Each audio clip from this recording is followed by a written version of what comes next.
How to enable or disable?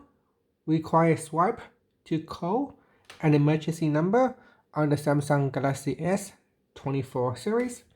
First, tap on the home button to return back to the home screen. And from the home screen, swipe down at the top, then tap on the settings icon.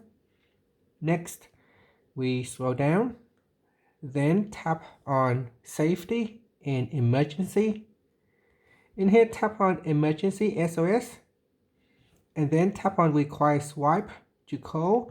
Tap on the toggle button to turn off or switch it on. Now, so after you press the side button 5 times, you need to swipe the call button on the screen to call your emergency number. So here, 1, 2, 3, 4, 5. So you can see it say that in order for us to make the call, we need to first swipe. If we switch this off, then when you press on the buttons 5 times, it will immediately allow you to make the emergency call.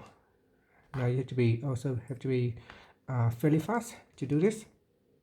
So here we'll make an emergency call in 10 seconds. So I'm just gonna cancel, and here if I switch it on, then I need to swipe the call. And that's it. Thank you for watching this video. Please like and subscribe to my channel for more videos.